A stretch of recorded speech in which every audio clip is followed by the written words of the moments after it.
기도로 예배를 시작하겠습니다. 여호와는 나의 목자시니 내게 부족함이 없으리로다. 그가 나를 푸른 풀밭에 누우시며 쉴만한 물가로 인도하시는도다. 내 영혼을 소생시키시고 자기 이름을 위하여 의의 길로 인도하시는도다. 내가 사망의 음침한 골짜기로 다닐지라도 해를 두려워하지 않을 것은 주께서 나와 함께 하심이라. 주의 지팡이와 막대기가 나를 안위하시는 나이다. 주께서 내 원수의 목전에서 내게 상을 차려주시고 기름을 내 머리에 부으셨으니 내 잔이 넘치나이다. 내 평생의 선하심과 인자하심이 반드시 나를 따르리니 내가 여호와의 집에 영원히 살리로다. 아멘.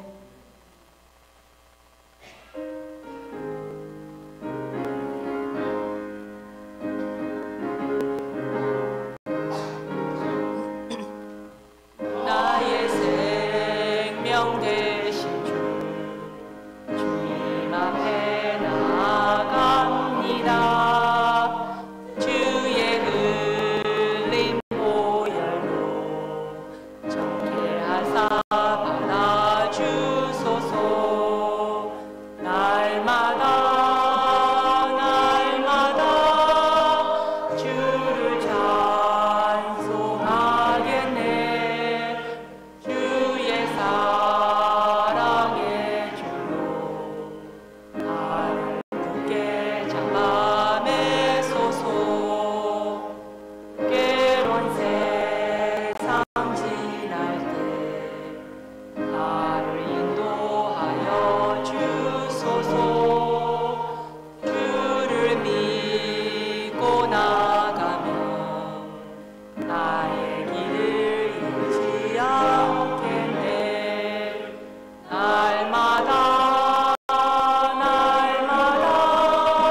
사랑과 은혜와 소망의 하나님 아버지 감사합니다.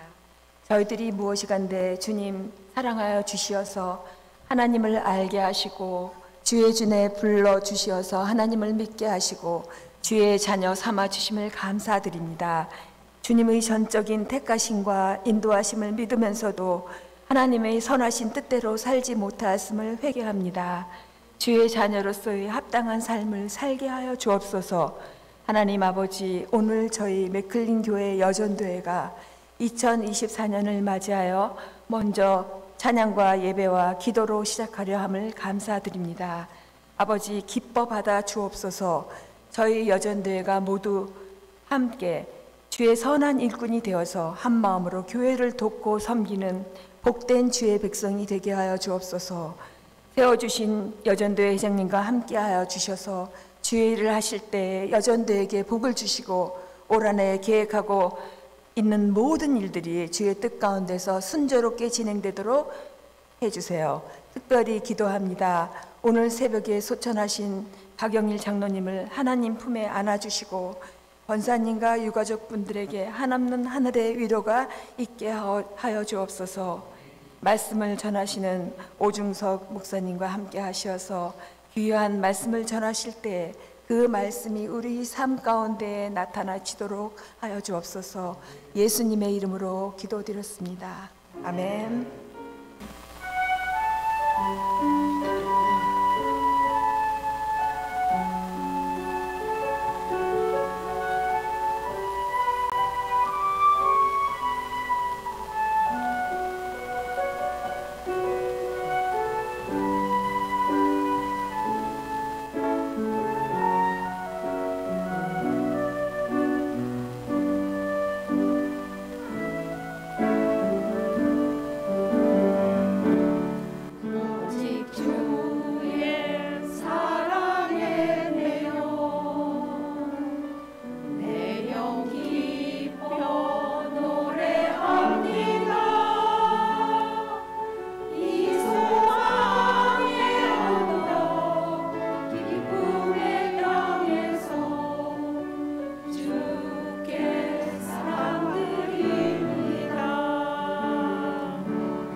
하나님 말씀은 고린도전서 4장 1절에서 2절입니다.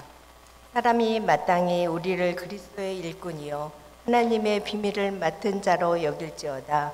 그리고 맡은 자들에게 구할 것은 충성이니라. 아멘.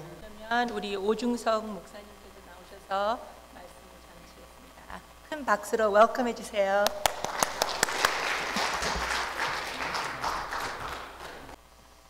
할렐루야. 주님의 이름을 환영하고 축복합니다. 맥클린 한인장로교회 여전도의 헌신 예배에서 설교로 섬길 수 있도록 초대해 주셔서 진심으로 감사드립니다. 오늘 말씀을 통한 귀한 은혜가 여기 계신 모든 우리 맥클린 한인장로교회 성도님들의 심령 위에 충만하기를 간절히 소망합니다. 우리 옆에 계신 분에게 항상 제가 제 교회에서도 이렇게 부탁을 드리는데 얼굴에서는 환한 미소를 띠시고 눈에서는 사랑의 꿀이 뚝뚝 떨어지는 그런 모습으로 우리 옆에 계신 분에게 당신의 인격이 어떠든지 끝까지 사랑하겠습니다. 한번 인사하시면 좋을 것 같아요. 당신의 인격이 어떠든지 끝까지 사랑하겠습니다. 당신의 인격이 어떠든지 끝까지 사랑하겠습니다.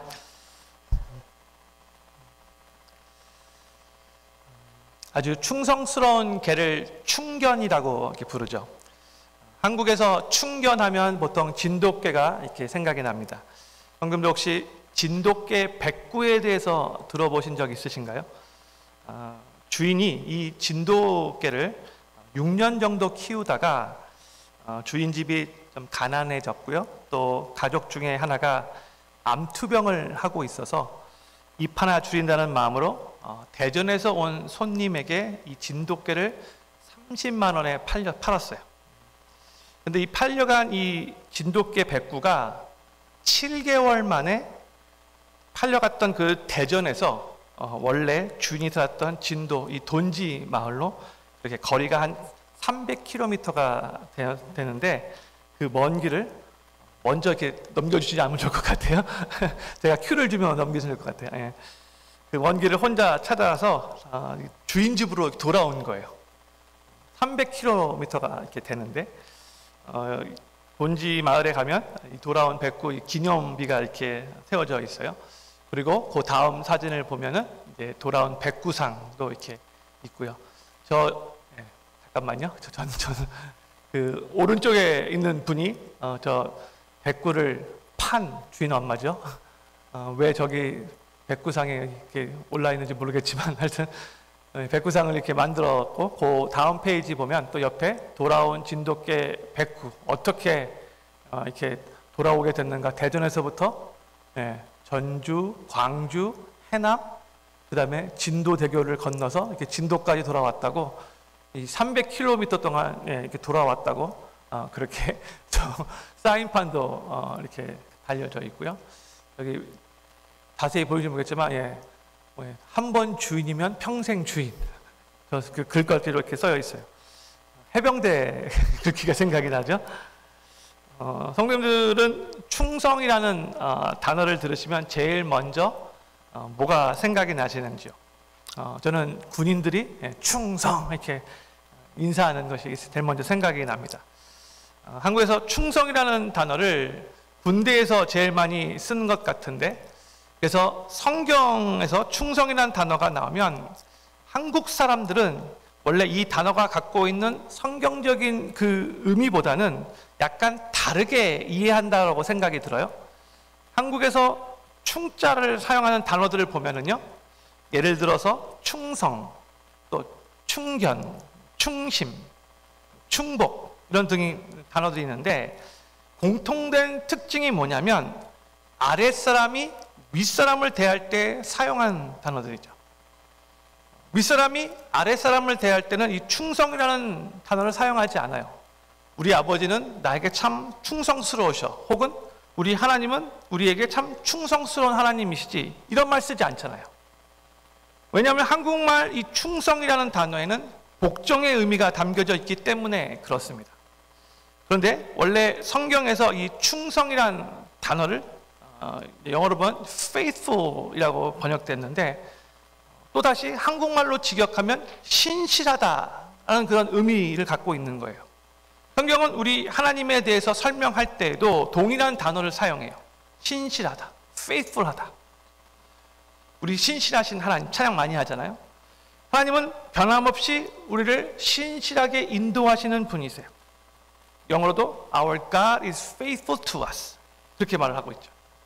그런데 이 충성이라는 이 단어보다도, 그렇기 때문에 우리가 성경에서 한국말로 충성이라는 그런 단어가 나오면 신실함이라는 단어로 바꾸어서 그렇게 해석을 하는 것이 더 맞다라고 생각이 들어요. 헬라어 원래 원문에 더 비슷한 의미가 신실함이라고 생각합니다. 하나님은 항상 하나님의 자녀인 우리에게 변함없이 신실하신 분이십니다.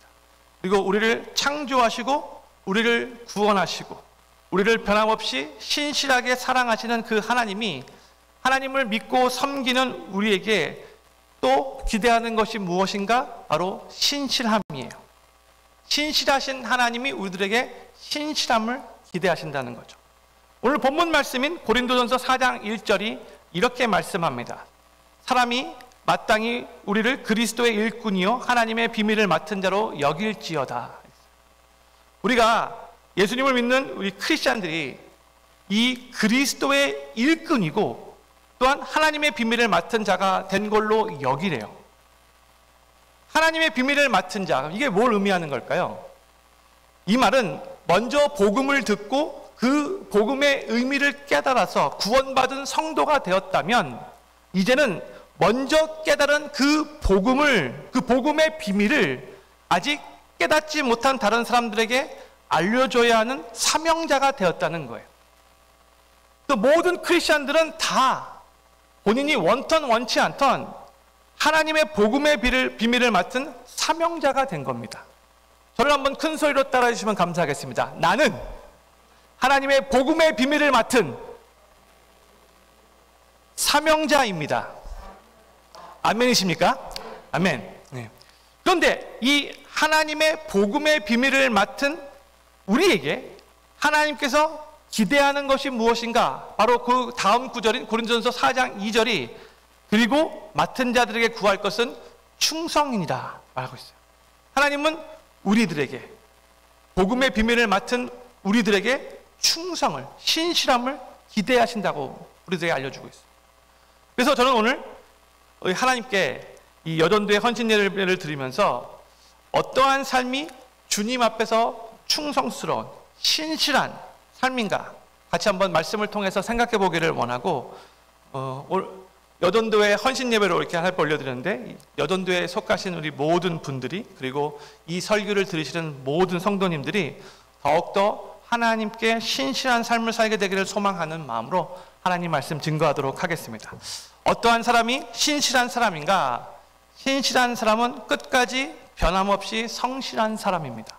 스크린에 떴는데 같이 한번 읽도록 하겠습니다. 시작. 신실한 사람은 끝까지 변함없이 성실한 사람이다. 아멘. 상황이 힘들어져도 혹시 고난을 받고 핍박을 받는다 할지라도 처음에 시작했을 때와 여러 가지 상황이 변했다 할지라도 주님을 위해 하던 그 일들을 중단하지 않고 변함없이 성실하게 그 하던 일들을 계속해서 하는 사람이 바로 신실한 사람이라는 거죠. 요한계시록에 보면 예수님께서 아시아에 있는 7교회에 메시지를 보내시면서 두 번째 교회였던 서머나 교회에 이런 말씀을 하셨어요. 우리 유명한 말씀인데 요한계시록 2장 10절 말씀 우리 같이 천천히 읽겠습니다. 시작. 내가 장차 받을 고난을 두려워 말라. 볼지어다 마귀가 장차 너희 가운데서 몇 사람을 옥에 던져 시험을 받게 하리니 너희가 10일 동안 환난을 받으리라. 내가 죽도록 충성하라. 그리하면 내가 생명의 면류관을 내게 주리라. 아멘. 예수님께서 직접 서만학교의 성도들에게 앞으로 계속 환난이 있을 것을 예상하시고 이 말씀을 주신 거예요. 장차 고난이 있을 텐데 너희가 장차 받을 고난을 두려워 말라. 너희가 환난을 받는다 할지라도 죽도록 충성하라. 죽도록 신실하라. 어려움 속에서도 끝까지 변함없이 신실해야 한다. 그리하면 생명의 면류관을 줄 것이다. 예수님께서 약속하시면서 하신 말씀이에요.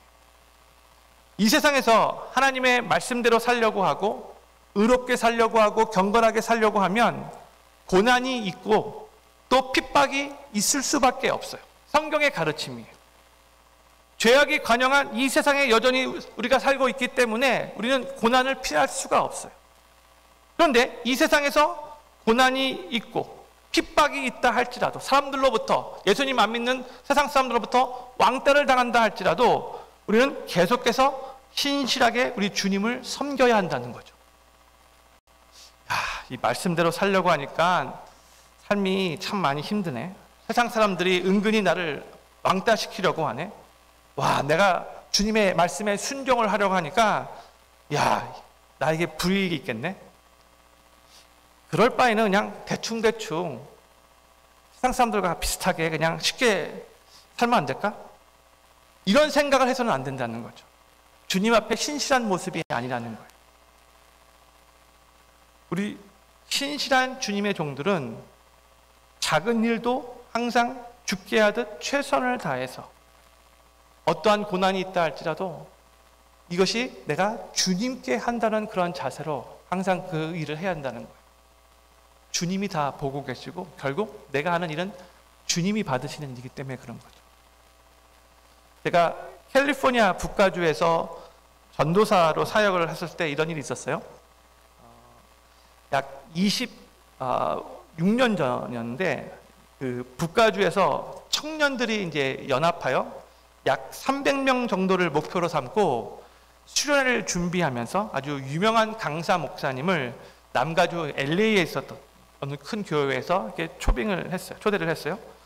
그런데 이제 초대할 당시에는 약 300명 정도의 청년들이 모일 거라고 해서 이제 그 목사님을, 유명한 목사님을 모시고 왔는데 막상 이 청년 연합 수련회를 가질 때는 300명이 모이지 않고 120명밖에 모이지 않았어요. 근데 이 강사 목사님이 실망을 하셨던 것 같아요.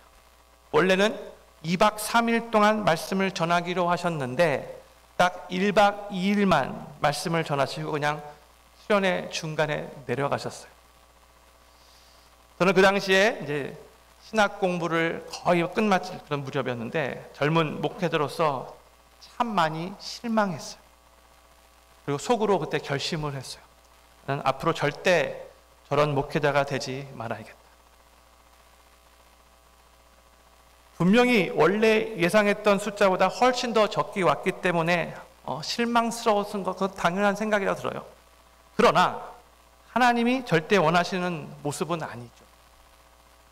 원래 말씀을 전하기로 그렇게 약속해서 오셨다면 30명이 오던 300명이 오던 3,000명이 오던 아니 딱 3명만 왔다 할지라도 최선을 다해 말씀을 전해야 하는 게 그게 신실한 주의 종의 모습인 거죠.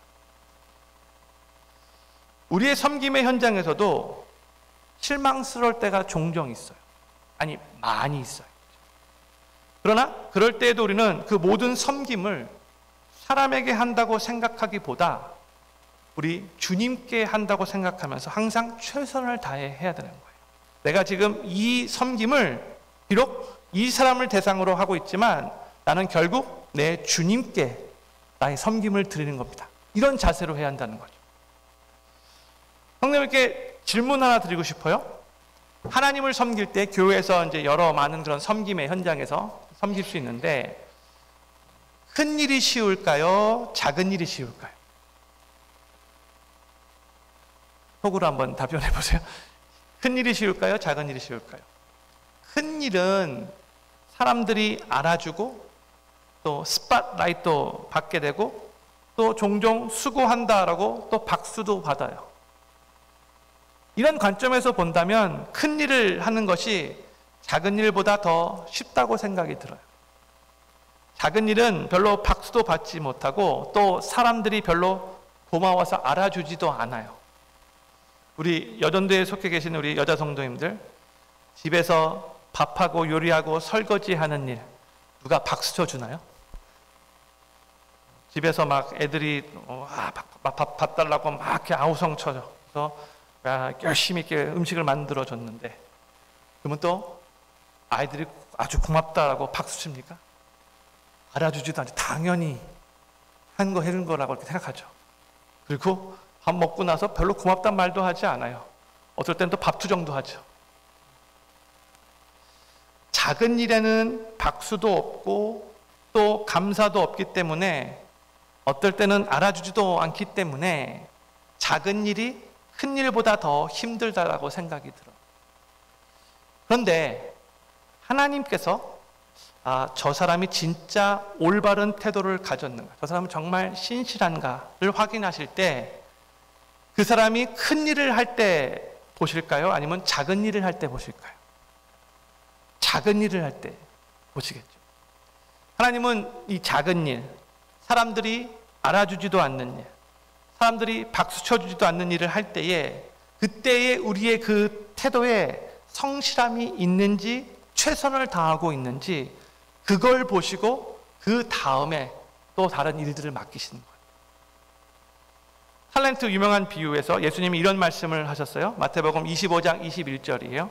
그 주인이 이르되 잘하였도다 착하고 충성된 종아 내가 작은 일에 충성하였음에 내가 많은 것으로 내게 맡기리니 내 주인의 즐거움에 참여할지어다 하고 했어요. 작은 일에 충성하였음에 내가 많은 것으로 내게 맡기리라. 우리 주님이 일하시는 방법이죠. 성도님들 혹시 한국의 한옥 목사님이라고 혹시 아시는지?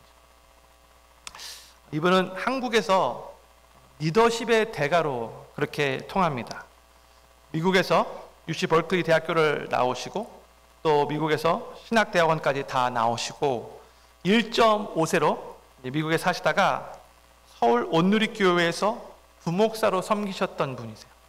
그러다가 지금은 교회를 개척하시고 또 그 교회도 많이 성장했는데 제가 약 5년 전에 한국에 방문했을 때 주일 예배 때 이 교회를 찾아가서 같이 예배를 드렸어요. 이 한옥 목사님은 좋은 책들을 참 많이 쓰셔서 교계의 이 크리스천들에게도 많이 알려졌지만 또 일반 비즈니스 하시는 그 기업가 CEO들 또 세일즈맨들에게도 많이 알려진 분이세요. 목사님인데도 불구하고. 어떻게 이 목사님이 그렇게 알려지게 되었는가?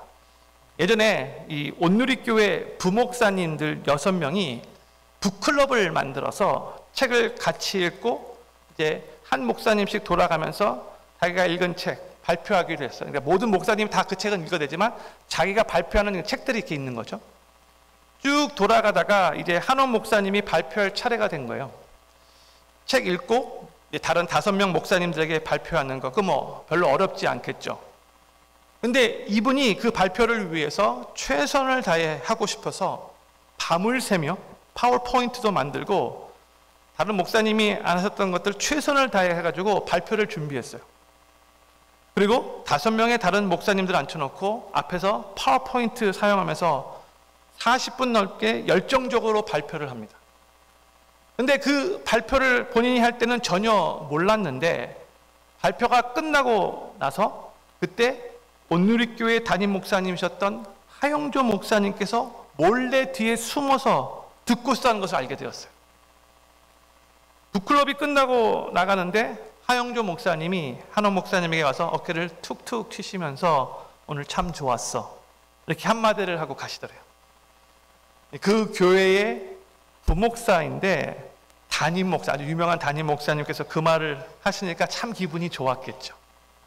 아, 내가 열심히 준비했는데 그래도 담임 목사님이 몰래 들었네? 하고 속으로 많이 좋아했을 거예요. 근데 이제 일주일 후에 전화 한 통이 걸려옵니다. 하영조 목사님이 한옥 목사님에게 전화를 한 거예요. 강의 하나 인도하라고. 그 당시 홍익대 아이다스 한국 국제 디자인 최고 경영자 과정이 있었는데 이건 이제 홍익대학교에서 만든 게 아니라 대통령의 지시로 만든 한국 디자인 기업의 최고의 경영자들 70명이 대거 모여 있는 모임이에요. 거기에서 원래 하영조 목사님께 강의를 해달라고 요청을 하셨던 거예요. 그 전에 그 강의를 인도했던 강사가 김대중 전 대통령 또 이어령 교수 전 문화부 장관이었고 그때는 중앙일보 최고 고문으로 있었던 분인데 그리고 이제 그 강의를 맡은 담당자가 홍익대 총장과 의논을 하면서 그 다음 강사는 그래도 종교 리더 중에 한 명이면 좋겠다라고 생각을 해서 하영조 목사님께 부탁을 먼저 드린 거예요. 원래 하영조 목사님이 디자인 쪽에 많은 지식을 갖고 계시거든요. 이제 홍익대 총장님이 하영조 목사님께 강의를 부탁했는데 그때 하영조 목사님이 뭐라고 말씀하셨냐면 제가 다른 한 사람을 추천하고 싶은데 무명이고 잘 모르는 사람이긴 하지만 그 사람이 나 대신 꼭 강의할 수 있도록 해주십시오. 잘할 겁니다. 이렇게 말했어요. 그래서 누구를 추천했을까요? 바로 한옥 목사님을 추천한 거죠.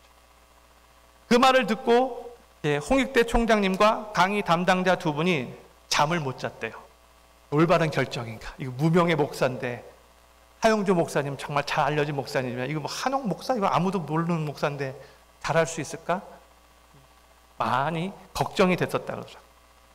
그렇게 해서 한옥 목사님이 강의를 하게 되었는데 그때 쟁쟁한 이 기업인 CEO들 앞에서 열심히 준비해서 리더십에 관한 강의를 한 거예요.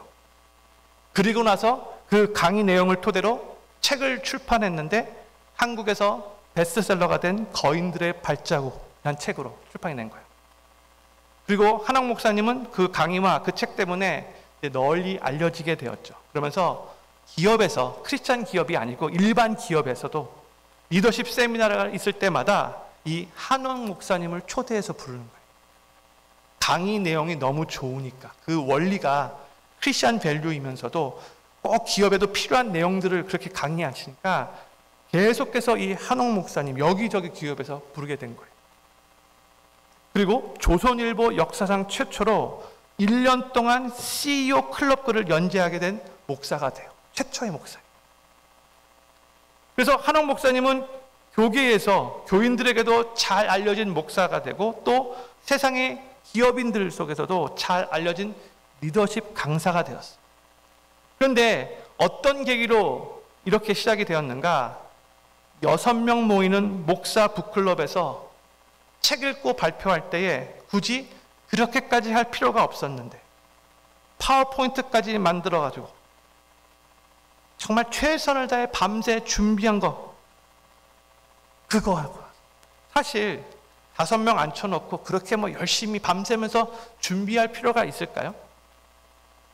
파워포인트 준비한다고 돈을 받는 것도 아니고 안 했다고 해서 누가 칭찬 주는 것도 아니잖아요. 근데 그 40분 대충, 어떻게 보면 대충 때울 수도 있는 시간을 밤새 최선을 다해 준비했던 그날, 하나님께서는 이 한옥 목사를 하나님의 사람으로 이 세상 기업에도 귀한 선한 영향력을 끼치는 그런 리더로 세우실 그런 기회로 하나님께서 삼으신 겁니다. 작은 일에도 충성스럽게 최선을 다해서 준비했던 그날, 아무도 안 본 것 같아 보였지만 하나님은 다 보고 계셨던 거예요. 성도님들, 하나님은 항상 누구를 찾고 계시냐면 우리가 볼 때는 작은 일이고 보잘것없어 보이는 일이지만 그럼에도 그 맡겨진 작은 일을 최선을 다해 마치 주님께 하듯 최선을 다하는 바로 그 신실한 한 사람을 오늘도 찾으십니다. 저는 바로 그 신실한 한 사람이 여기 계신 우리 맥클린 한인장로교회 성도님들 한 분 한 분 되시기를 간절히 소망합니다. 교회에서 이미 섬김의 자리에 계셨던 분들은 그 섬김을 통해서 큰 기쁨과 보람을 누리는 경험도 있었겠지만 또한 동시에 어려움도 많이 경험했을 거라고 생각이 들어요. 우리가 처음에는 정말 순수한 마음으로 섬김을 시작했다가도 도중에 어려운 일이 생기면 낙심하고 좌절되어서 그 섬기는 일을 후회하는 경우가 종종 있잖아요. 성도님들은 교회에서 섬기실 때에 보통 어떤 경우에 많이 힘이 드시는지요? 제가 앞으로 7가지 정도를 빠르게 그렇게 나누도록 할게요. 언제 섬김이 어려워지는가? 첫 번째로 많은 일로 바쁘고 피곤할 때예요. 내가 개인적으로 해야 할 일들이 많이 있는데 그래서 개인적으로 참 바쁘고 육신도 피곤한데 동시에 교회에서 섬겨야 하는 그 자리에 있다 보면 그때는 그 섬김이 나에게 부담으로 다가오죠. 아주 힘들어질 수 있어요. 한가할 때는 그래도 괜찮은데 내가 개인적으로 해야 할 일이 많이 있을 때 또 동시에 교회에서 또 섬기는 그 자리에 있다 보면 두 가지를 다 저글링하기 쉽지가 않아요. 회사일, 가정의 일로 많이 분주할 때에 교회에서의 섬김이 크게 스트레스로 다가올 수 있어요. 두 번째로 언제 섬김이 어려워지는가? 섬기다가 자존심이 상할 때. 아마 경험하셨을 거라고 생각해요. 내가 정말 처음에 겸손한 마음으로 최선을 다해 섬기는데 내 섬김을 받는 사람이 그것을 당연하게 여기고 감사하기는커녕 오히려 나를 무시하는 것 같아 보이고 진짜로 나를 자기의 종과 같이 취급하게 되면 처음에는 좋은 의도로 섬김을 시작했다가도 기분이 나빠져요. 자존심이 상해요. 그리고 섬기고 싶은 마음이 그때 다 사라져버릴 때가 있어요. 세 번째로 언제 섬김이 어려워지는가? 나만 일하는 것 같아 보일 때. 나만 일하는 것 같아. 어떨 때는 나는 열심히 일하는데 다른 사람들은 같이 열심히 일해줘야 하는데 별로 열심히 일하지 않는 것 같아 보일 때가 있어요. 그러면 내가 혼자 열심히 일하다가 갑자기 막 속상해지죠. 막 열불나죠. 그리고 평상시에는 열심히 일하지 않다가 사람들에게 잘 보이고 싶어서 사람들 앞에서만 열심히 일하는 척하는 사람들이 또 있죠.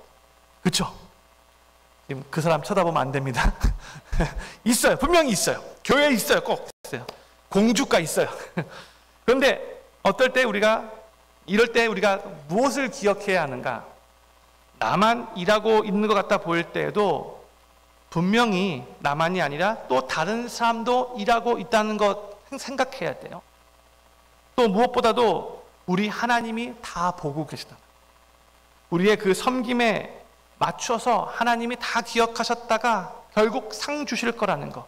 이거 기억하면서 어떠한 상황 속에서도 나만 일하는 것 같이 느껴질 때에도 계속해서 신실하게 섬길 수 있어야 되는 거예요. 네 번째로 언제 섬김이 어려워지는가? 열심히 일했는데 칭찬은커녕 결국 안 좋은 말을 들을 때. 내가 힘든 상황 속에서 최선을 다해 섬겼는데 나에게 돌아오는 것은 칭찬이 아니라 오히려 비난과 손가락질, 부정적인 말들이라면 이때는 참 화가 나죠.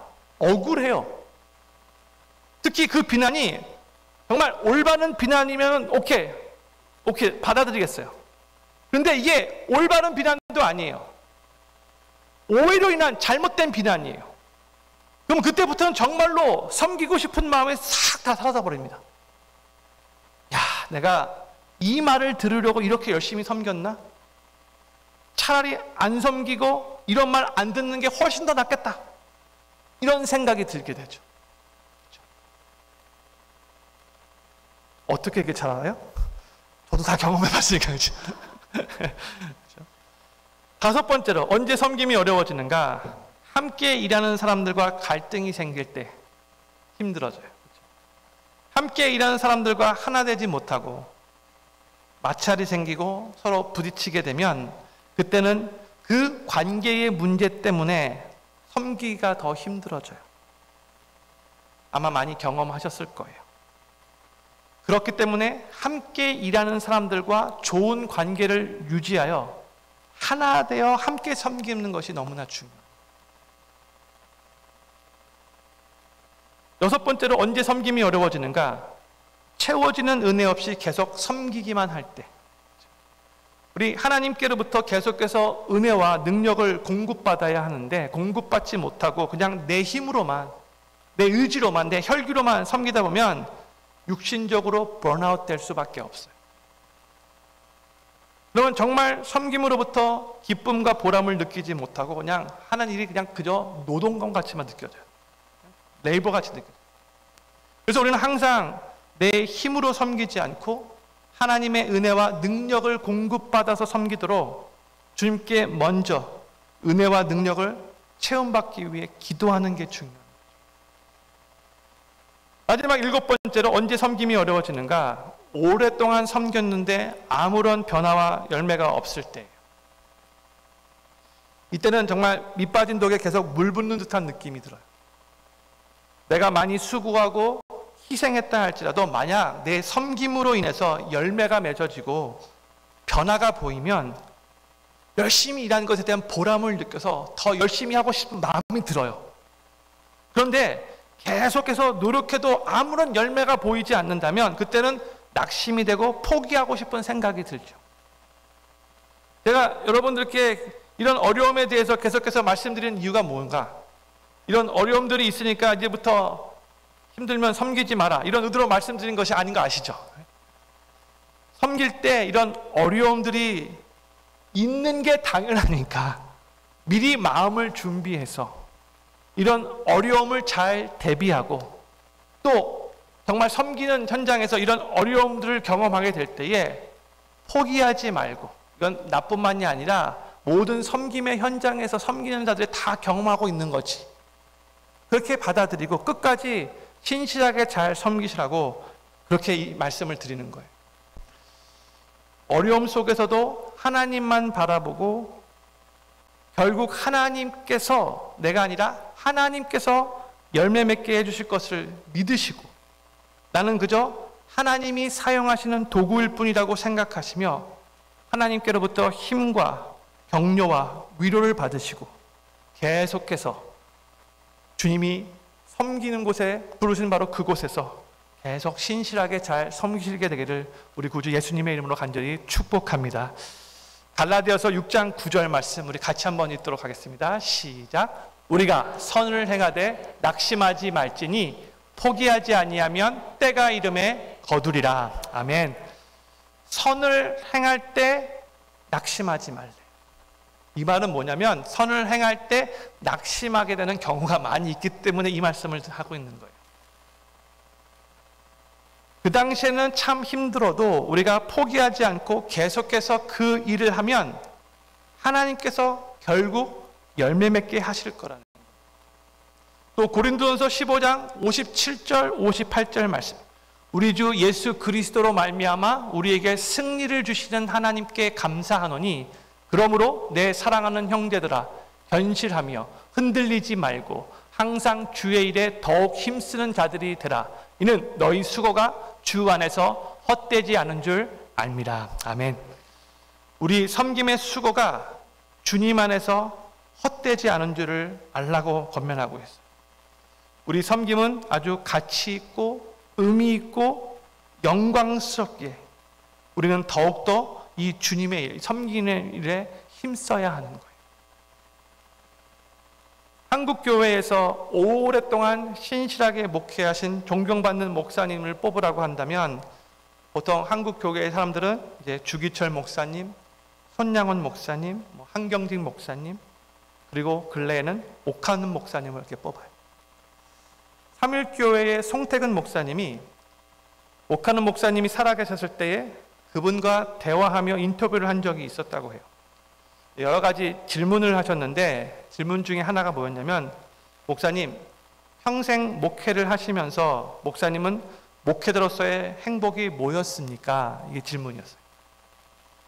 만약 누가 저에게 이런 질문을 했다면 저는 아마 이렇게 대답을 했을 것 같아요. 목회자로서의 행복은 성도들이 제가 전하는 말씀을 듣고 계속해서 성장하고 삶이 변화가 된 것을 내 눈으로 볼 때에 그때 정말 기쁘고 보람을 느낍니다. 저는 그때 정말 행복합니다. 이렇게 저는 말할 것 같아요. 그런데 그 옥하는 목사님은 뭐라고 말씀하셨는가? 목회자의 행복이요? 나 같은 죄인이 거룩하시고 전능하신 하나님 손에 붙들려서 평생 하나님의 말씀은 전하는 일에 내가 동원되고 쓰임받는 것만큼 더 행복한 것이 어디 있겠습니까? 이렇게 답변하셨다. 그러면서 인터뷰하시는 송태근 목사님이 계속해서 되물으셨대요. 그러면 목사님, 성도들의 변화와 사역의 열매에 대해서는 기쁨이 없습니까? 왜 기쁘지 않겠습니까? 그런데 그것은 제 몫이 아닙니다.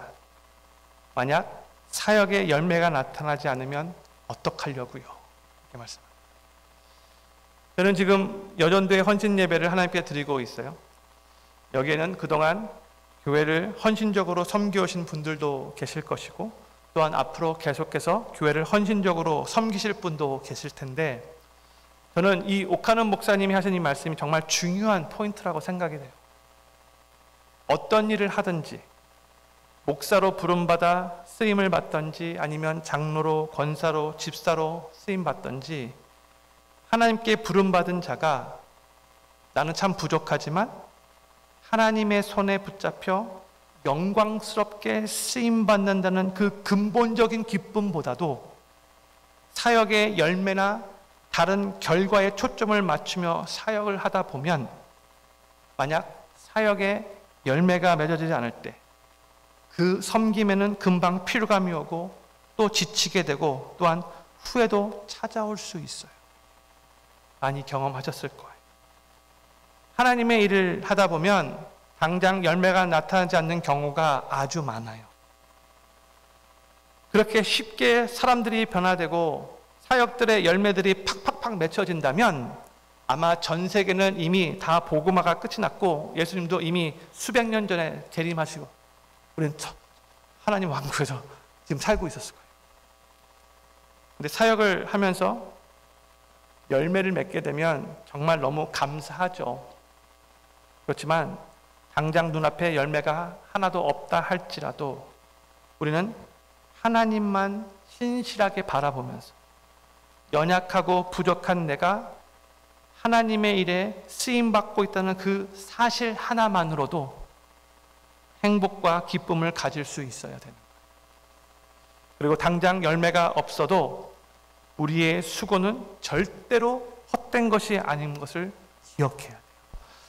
우리가 하나님 바라보며 계속 신실하게 씨를 심고 물을 주다 보면 하나님께서 하나님의 때에 그 열매를 거두시게 할 거예요. 그건 하나님의 몫인 거죠. 에도니름 저슨이라는 미얀마, 예전에 버마라고 불렀는데 이 미얀마의 전설 같은 선교사님이 계셨습니다. 이분이 처음 미얀마에 가서 7년을 선교하시는 동안 예수님을 영접하는 사람이 한 명도 없었어요. 7년 동안 선교를 했는데 한 명도 없었다면 정말로 이거는 실망이 되고 좌절이 되는 상황이죠. 얼마나 선교사님이 실망이 컸겠습니까? 그런데 끝까지 주님 바라보며 포기하지 않았어요. 근데 7년 만에 드디어 한 명이 예수님을 삶의 구세주로 영접하고 크리스찬이 됩니다. 7년 만에. 그리고 그 선교사님은 예수님을 믿은 바로 그 미얀마의 한 영혼을 보고 눈물을 흘리며 하나님 앞에 감사의 기도를 드릴 수밖에 없었어요. 한 영혼을 그렇게 소중하게 바라볼 수 있었던 계기가 된 거죠. 근데 그 후에 어떻게 되었을까요? 그 한 명을 통해서, 그 한 명이 예수님 믿게 되는 그 계기는 7년이 걸렸지만, 근데 그 한 명을 통해서 그 후에 미얀마의 수천 명의 결신자들이 일어나기 시작했다고 합니다. 근데 만약에 7년 동안 아무도 믿지 않았을 때에 더슨 선교사님이 포기했었더라면 이런 열매를 맺지 못했을 거예요. 저는 맥클린 한인장로교회에서 섬김의 자리에 계신 모든 분들이 주님을 섬기시는 동안에 어떠한 어려움이 있다 할지라도 하나님께서 맡기신 그 영광스러운 일에 쓰임받고 계시다는 그 이유 하나만으로도 기뻐하실 수 있기를 바라고, 또한 그 섬김이 절대로 헛된 섬김이 아니라 결국 하나님의 때에 하나님께서 열매 맺게 하실 것을 믿으시며 각자의 섬김의 현장에서 하나님만 바라보시며 계속해서 신실하게 섬기실 수 있게 되기를 우리 구주 예수님의 이름으로 간절히 축원합니다. 기도하겠습니다.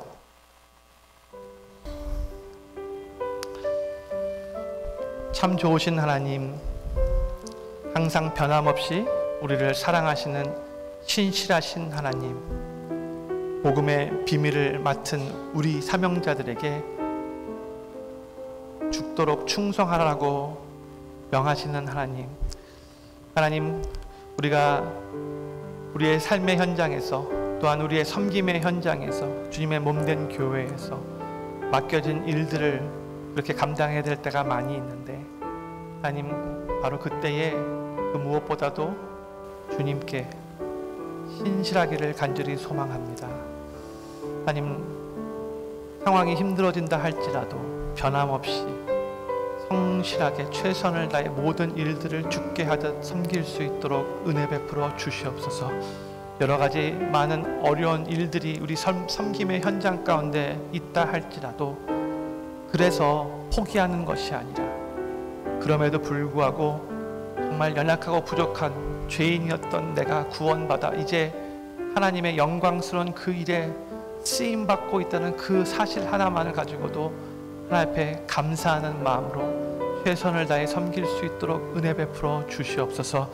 주님, 어려워도 포기하지 않고 우리의 그 섬김이 절대로 헛된 섬김이 아닌 것을 기억하며 열심히 섬길 때에 주님의 때에 주님의 방법으로 주님께서 결국 열매 맺게 하시는 것도 또 경험하게 될 수 있도록 은혜 베풀어 주시옵소서. 하나님, 오늘 맥클린 한인장로교회 여전도의 헌신 예배로 하나님 앞에 예배드립니다.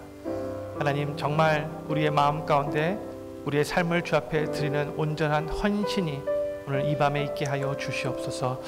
주여, 이 헌신으로 말미암아 이 맥클린 한인장로교회가 더욱더 견고하게 서갈 수 있도록 하나님, 여전도에 속해 있는 모든 분들을 주님께서 축복하시고 기름 부어 주시옵소서. 하나님, 오늘 선포되어지는 하나님 말씀을 우리 마음에 새기며 이 말씀대로 살기 위해 최선을 다해 노력할 수 있도록 주님께서 도와주시기를 간절히 소망하며 이 모든 말씀 우리를 사랑하시는 신실하신 우리 구주 예수님의 이름으로 간절히 기도드립니다. 아멘.